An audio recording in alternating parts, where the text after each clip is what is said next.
받더라. 아멘. 친절하게 대하는 마음이라는 점을 가지고 함께 말씀 나누도록 하겠습니다. 오늘 읽은 사도행 27장은 이제 사도 바울이 예루살렘에서 로마로 압송되어서 가는 과정들을 기록하고 있습니다. 거기에 등장하는 사람이 율리오라고 하는 백부장이 등장을 합니다.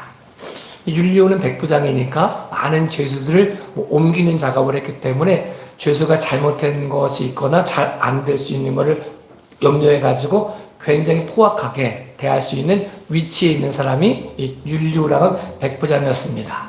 근데 거기에 동행하는 사람 중에 우리가 라고 표현하는 걸 보니까 누가가 함께 동행을 했습니다.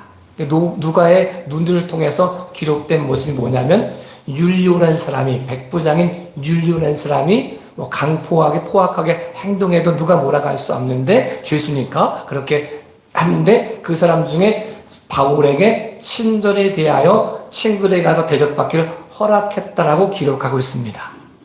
율리오라는 사람의 친절이 누가라고 하는 사람에 의해서 기록되어져서 오늘 삶은 우리가 성경을 읽을 때마다 율리오의 친절에 대한 이야기를 듣고 읽고 묵상합니다. 오늘 우리의 삶 가운데 우리가 한 행동이, 우리가 한 누군가에게 베푼 친절이 하나님의 눈에 기록되어져서 그 모습이 영광된 모습 되어질 수 있기를 예수님의 이름으로 축복합니다. 어려운 사람에게 물 한 젖 대접하는 것이 곧 나에게 한 것이다. 내가 헐벗었을 때 너희가 먹을 것을 주었고, 목마르했을 때 마실 것을 주었고, 내가 옥에 갇혔을 때 너희가 돌아보았다라고 하신 말씀이 자기는 별거 아닌 것처럼 한 친절한 행동이 하나님이 보시기에 온전한 모습이 되었고 그 모습을 인정하시는 모습이 되었던 것처럼 우리의 말과 우리의 행동의 친절함 속에서 하나님이 기록하시고 하나님이 기뻐하시고 하나님의 영광의 통로로 쓰임받는 믿음의 귀하고 복된 모습 되어질 수 있기를 예수님의 이름으로 축복합니다. 성경 우리에게 친절하게 행동하는 것이 자기에게 얼마나 큰 영광이 되는지 그 모습 하나가 자기 삶 전체에 큰 디딤돌이 되어졌다는 사실도 알려지고 있습니다. 사실 솔로몬이 왕이 되었을 때 기라성 같은 형들이 있었거든요. 그런데 다윗이 솔로몬을 지명해서 굉장히 위기 가운데 왕은 됐지만 왕권이 강화되지 않고 굉장히 위기 가운데 있었던 모습이 솔로몬의 모습이었습니다. 사람들이 솔로몬은 유약해. 그런 말들이 굉장히 많이 이렇게 팽배해 있을 때 솔로몬이 친절하게 대한 사건이 하나 나옵니다. 이 나라 전체를 들썩들썩하게 하는 사건이 뭐냐면 기생이라고 표현되어져 창녀라고 표현되는 사람이 나오는데 창녀 2명의 창녀가 살아있는 아들이 내 아들이고 죽은 아들은 네 아들이다. 이것 때문에 분쟁이 되는 거예요. 왕과 창기의 신분 차이는 극복할 수 없는 차이거든요. 솔로몬이 이래도 괜찮거든요. 야, 그거 나한테 올라올 필요 없어. 힘도 없고 신분도 낮고 누가 억울하다고 말해도 아무런 변화가 나타날 것 같지 않으니까 그냥 솔로몬이 엄한 말로 꾸짖어가지고 돌려보낼 수도 있습니다. 내가 그런 사람 아니야. 내가 왕인데 이런 시시한 일 가지고 할 사람이 아니야 라고 돌려보낼 수 있었을 텐데 솔로몬이 그들을 친절하게 대합니다. 힘이 없어가지고 아무도 그가 이 사람이 옳다 저 사람이 옳다 말해줄 수 없는 억울한 사람을 궁유력의 마음을 갖습니다. 자비로운 마음을 갖습니다. 그리고 자기의 모든 것을 동원하여 하나님이 허락한 지혜를 동원하여 바른 판결을 내립니다. 친절하게 하는 행동이 어떻게 됐느냐? 그 행동이 그것을 통해서 사람들이 솔로몬이 하나님과 함께하고 있다는 사실을 발견하게 됩니다. 하나님의 영이 솔로몬에 있다는 사실을 인정하기 시작합니다. 유약한 사람이 아니라 어린 사람이 아니라 지혜 없는 사람이 아니라 하나님이 함께하는 사람으로 인정해주는 시작점의 역사가 아무것도 아닌 것처럼 보이는 창녀들의 이야기, 창녀들의 억울한 일을 왕권을 가지고 모든 힘을 동원하여 해결해 주었을 때 그 모습이 하나님의 영광이 되었고 그 모습을 통해서 솔로몬의 왕권이 강화되어지는 솔로몬의 나라가 굳건해지는 시작점이 되었던 것을 우리에게 보여주고 있습니다. 우리 생각에는 저것 좀 별거 아니야.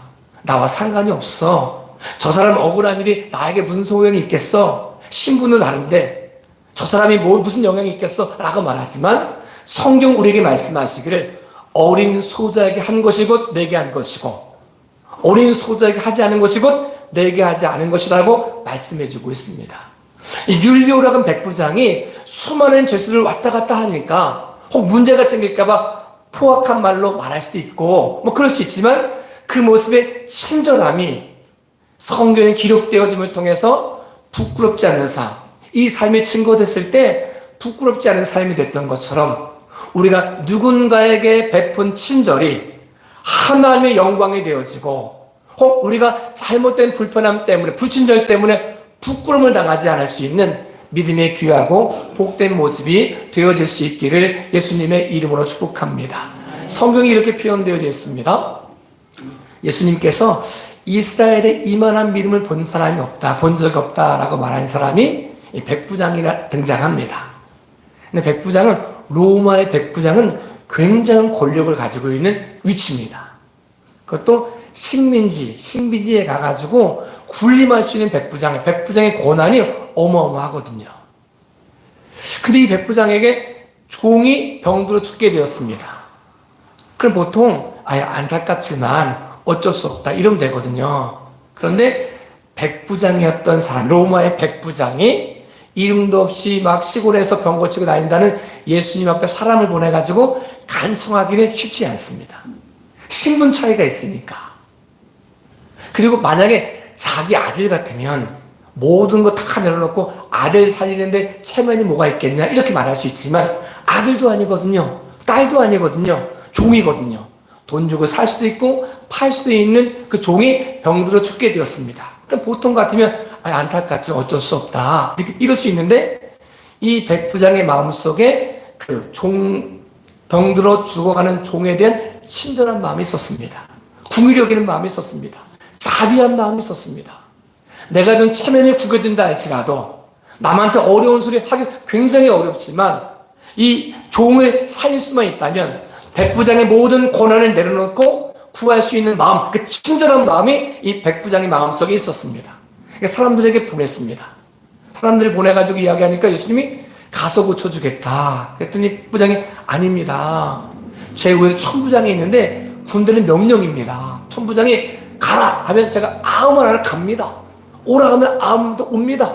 제 밑에도 100명의 부하가 있는데 제 말 한마디면 가라 하면 가고 오라 하면 옵니다. 예수님 말씀만 하셔도 제 종이 병이 나을 줄로 믿습니다라고 고백을 합니다.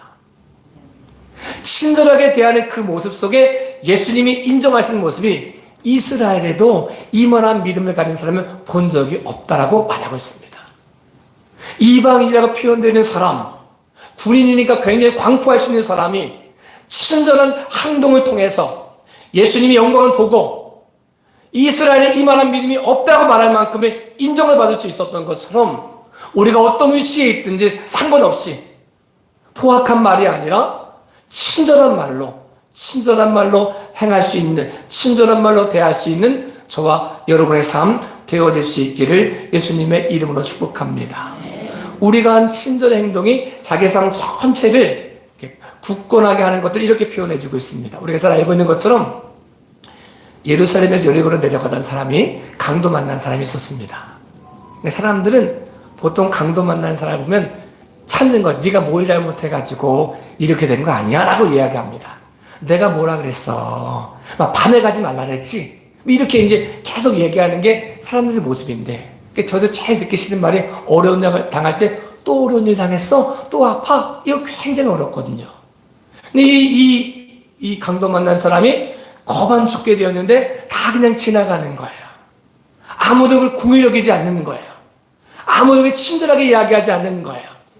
저 사람 도와준다고 내게 도움받을 수 있는 것도 아니고, 저 사람 잘못 도와주다가 괜히 덤되게 써가지고, 사람은 우리 보통 그럴 때 있잖아요. 물에 빠진 사람 건져냈더니 보따리 내려오려고 하더라. 이걸 때문에 굉장히 누구를 도와주거나 친절하게 대하는 게 어려운 시대거든요. 근데 그 마음속에, 지나가던 사마리아 사람 마음속에 그에 대한 자비한 마음, 궁휼히 여기는 마음, 불쌍히 여기는 마음, 그 마음이 있었습니다. 그를 친절히 대해주기 시작합니다. 그를 감싸주고 그를 치유해주고 주막에 가가지고 더 돈이 들면 갚겠다고 말해주면서 그런 모습을 갖습니다. 근데 친절함이 그냥 친절함으로 끝나는 게 아니라 예수님이 말씀하시기를 어떻게 구원받겠냐고 물은 율법학자에게 너는 뭐라고 말하겠느냐? 그랬더니 하나님 사랑하고 이웃 사랑하는 겁니다. 네 말이 맞다. 그랬더니 이 율법학자 묻기를 누가 우리 이웃입니까? 라고 말할 때 등장한 사람이 선한 사마리아 사람 이야기거든요. 내가 친절하게 하는 행동이 하나님이 인정한 이웃이라고 말씀해주고 있고 구원받은 사람의 모습 속에 증거되는 모습이 언어가 행동이 친절한 모습으로 나타나야 된다는 사실을 우리에게 말씀해주고 있습니다. 저도 여러분도 우리 삶 전체를 통해서 그리스도 예수를 대하듯이 그 모습의 대함을 통해서 친절함의 역사가 믿음의 역사가 우리 삶을 통해 나타날 수 있기를 예수님의 이름으로 축복합니다. 근데 친절하게 하지 않은 사람의 모습도 이렇게 표현되어 있습니다. 르호보암이 솔로몬 왕이 죽은 다음에 르호보암이 왕이 되려고 이렇게 등장을 했습니다. 거기서 이웃들이 쭉 이스라엘 백성이 모여 있었습니다. 이스라엘 백성이 이렇게 요구하는 거예요. 우리가 당신을 왕으로 삼을 텐데 당신의 아버지 솔로몬 때 너무 힘들었습니다. 생각해보면 7년 동안 성전 짓고 14년 동안 궁전 짓고 보물창고 짓고 무기고 짓고 맨날 3개월에 한 달씩은 나가가지고 부역을 해야 되니 삶을 살 수가 없습니다. 세금을 좀 낮춰주시고 부역을 좀 낮춰주시면 좋겠습니다. 라고 말을 해요. 그랬더니 르호보암의 얘기를 듣고 나에게 3일 동안 여유를 달라 말미를 달라 라고 이야기하면서 묻는 거예요. 조언을 구하는 거예요. 근데 그 중에 솔로몬과 함께 있었던 나이든 신하들에게 물었더니 이렇게 말해요. 당신이 친절하게 대해 주십시오. 백성을 섬겨 주십시오. 그러면 그 백성은 영원히 당신의 백성이 될 것입니다. 라고 말을 해요. 근데 그 얘기를 듣고 또 이제 자기와 함께 자랐던 친구들이 물어보는 거예요. 그랬더니 이 친구들이 무슨 말이냐. 초장의 길을 잡아야 된다. 그런 얘기를 많이 하잖아요. 결혼 초에 막 싸움이 나면 누가 길을 잡느냐가 평생을 좌우하니까 초장의 길을 잡아야 된다. 이 르호보암이 그 얘기한 거예요. 그러니까 이 못난 르호보암이 초장의 길을 잡아야 되나 보다. 그래가지고 포악한 말을 하는 거예요. 야, 내가 왕이야. 우리 아버지 허리가 내 새끼손가락마다 안 굵어. 전갈로 내가 너희를 칭치할 거야. 막 겁을 줘요. 겁을 주니까 굉장히 그것도 왕의 권위가 세워질 줄 알았는데 도리어 이 백성들이 말하는 거죠. 우리가 당신과 무슨 상관이 있냐? 다윗의 집안과 우리가 무슨 상관이 있냐? 이래가지고 10지파가 독립을 해서 여로보암을 통해서 북방 이스라엘을 세워버렸거든요. 물론 그 분열의 역사가 솔로몬의 범죄함 때문에 있었다고 성경 기록해주고 있고 이거를 전제조건 하더라도 르호보암이 친절한 말로 내가 왕이었기 때문에 왕이어도 친절한 말로 백성을 섬기려고 하는 모습이 왕의 모습이라고 이야기하고 친절하게 되었다면 그 모습이 분열의 역사보다는 또 다른 역사가 나타날 수 있습니다. 오늘의 삶은 우리에게도 자칫 잘못하면 내가 어떤 권위에 어떤 입장에 있으니까 강하게 말하는 것이 옳은 것처럼 느껴질 수 있지만 하나님 우리에게 말씀하십니다. 친절하게 대해라. 그를 불쌍히 여겨라. 그를 자비한 마음을 갖게 대해라. 그와 함께 하시는 하나님께 하듯이 해라. 라고 말씀하고 있습니다. 저와 여러분의 삶이 하나님이 우리가 허락하신 모습 속에서 친절함을 잃지 않으므로 우리의 삶이 하나님이 인정하시는 믿음의 귀하고 복된 삶 되어질 수 있기를 예수님의 이름으로 축복합니다. 친절하게 대한다는 건 뭘까? 이렇게 생각해 보았습니다. 보통 우리가 씨 뿌리는 자의 비유를 들어줄 때 어떤 씨앗이 길가에 떨어지고 돌짝밭에 떨어지고 가치밭에 떨어지고 이런 표현하거든요. 씨앗에는 문제가 없었습니다. 그냥 길가에 떨어졌더니 새가 와서 먹어버리고 돌짝밭에 떨어졌더니 좀 나는 것 같더니 해가 뜨니까 말라버리고 가시밭에 떨어졌더니 좀 자라다가 가시 때문에 영향력을 뺏겨가지고 열매를 못 맺고 이렇게 표현하거든요. 우리가 아무리 좋은 말도 아무리 옳은 말도 친절함으로 이야기하지 않고 포악하게 이야기하면 그 모습이 길에 떨어진 씨앗처럼 돌짝밭에 떨어진 씨앗처럼 가시밭에 떨어진 씨앗처럼 아무런 열매가 되지 못하고 도리어 사라지는 모습이 되어진다는 사실을 우리에게 말씀해 주고 있습니다. 그 말이 맞아도 사람이 기분이 나쁘면 귀가 닫히거든요. 마음의 밭이 갈아엎어지지 않으면 아무리 좋은 말이 떨어져도, 살아있고 운동적인 모습이 떨어져도, 씨앗이 떨어져도 아무런 역사가 나타나지 않는다는 사실을 우리에게 보여주고 있습니다. 우리가 어떤 사람을 대할 때 친절한 마음을 가지고 대함으로 그 모습 안에 하나님의 마음의 밭을 갈아엎어 길가가 아니고 돌짝밭이 아니고 가시밭이 아니고 그것이 옥토가 되어 떨어진 모습이 살아있고 운동력 있는 하나님 말씀의 권능으로 나타날 수 있기를 예수님의 이름으로 축복합니다. 근데 저희도 이 참 친절한 이야기할 때 굉장히 찔리는 게 있어요. 그러니까 어제 잠을 자면서 굉장히 이렇게 뒤척뒤척 하면서 제가 보통 설교 준비할 때 안 힘든데 친절하면 너무 힘이 드는 거예요. 그 왜 그러냐면 우리가 이제 교회를 건축을 했잖아요. 제가 다른 건 다 화가 안 나는데 막 여기 와가지고 가스통 옆에서 담배를 피면 화가 막 나요. 다른 건 잘 화가 안 나는데 와가지고 오줌을 누면 화가 막 나요. 제가 다른 건 별로 화가 안 나는데 술 먹고 토하면 화가 나요. 그럼 제가 좀 부드럽게 선생님 이래야 되는데 어투가 다른 거예요. 선생님 뭐 하시는 겁니까? 지금 여기서 막 이렇게 막 나오는 거야.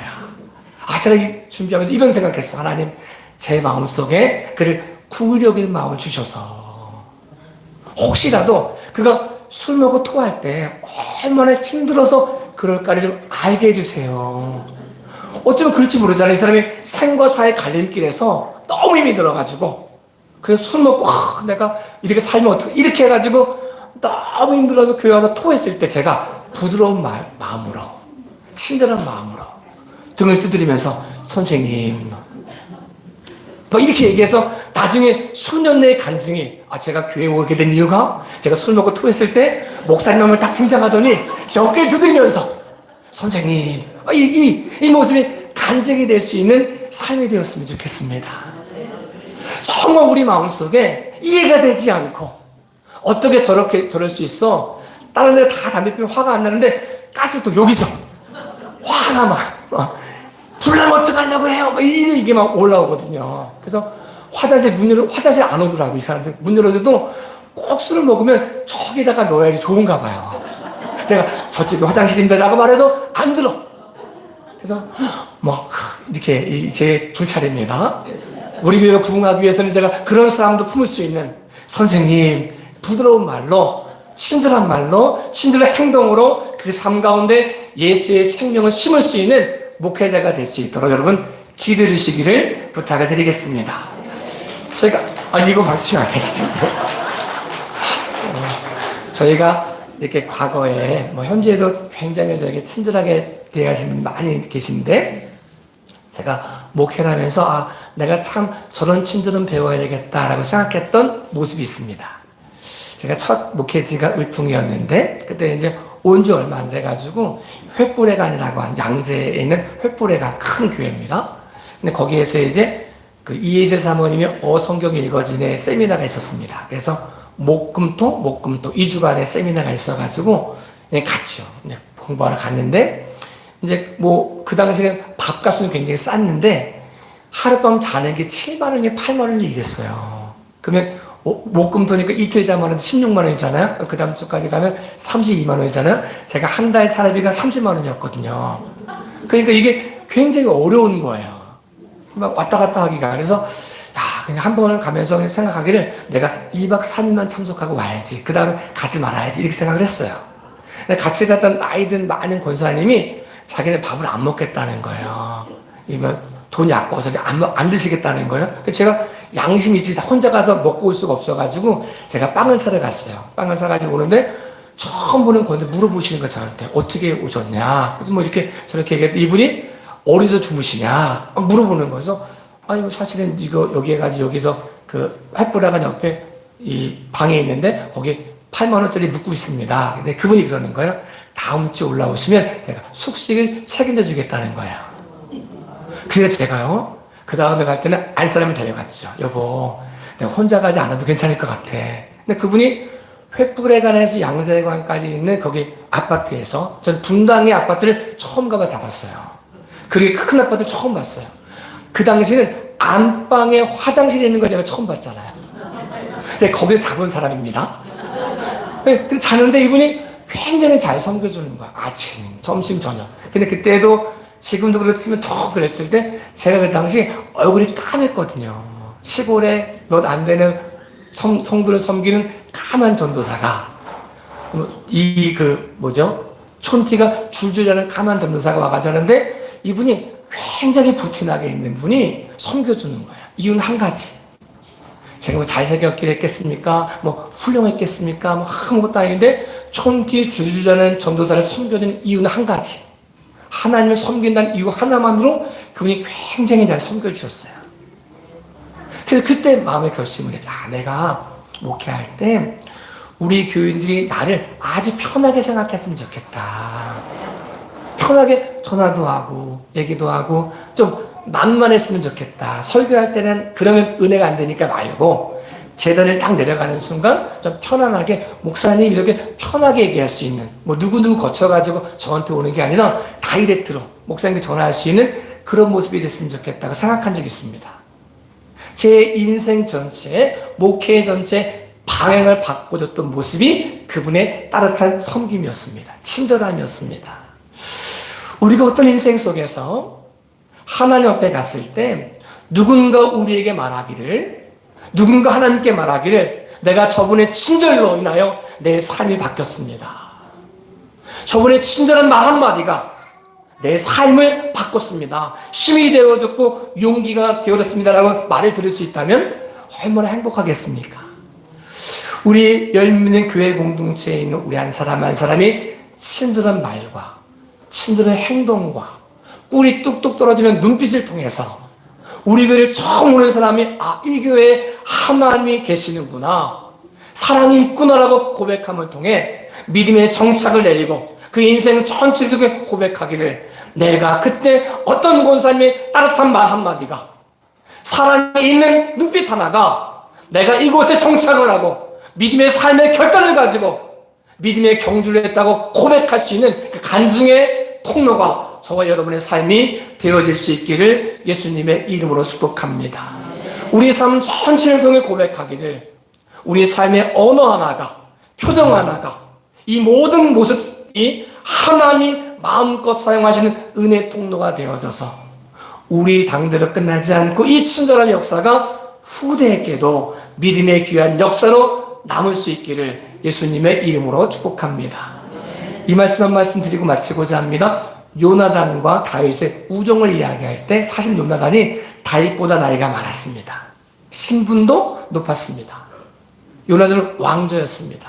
그런데 요나단이 다윗을 향해서 굉장히 친절하게 대해줬습니다.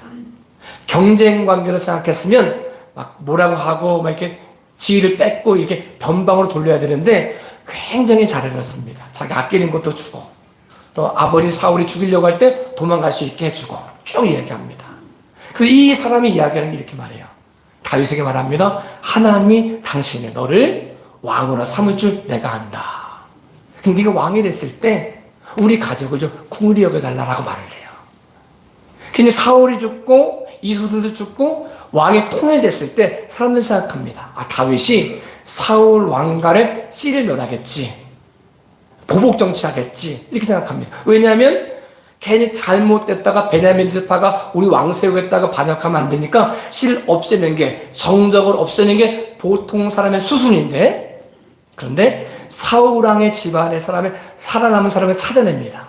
죽이려고 찾아내는 게 아니었습니다. 살리려고, 섬기려고. 요나단의 아들 무미보셋을 찾아냅니다. 근데 그 사람이 유모가 도망가다가 떨어뜨려가 다리를 절었거든요. 근데 그 무미보셋을 자기 아들처럼 같은 상에서 먹고 그를 끝까지 섬겼던 모습을 우리에게 보여주고 있습니다. 요나단의 친절이 당대에 끝나지 않고 그 친절의 모습이 자손까지 이루어졌던 것처럼 우리의 친절의 행동이 우리 당대에 끝나지 않고 우리 자손도 우리가 베푼 친절의 열매를 맺을 수 있도록, 먹을 수 있도록 친절하게 대하는 저와 여러분의 삶이 될 수 있기를 예수님의 이름으로 축복합니다. 기도하겠습니다.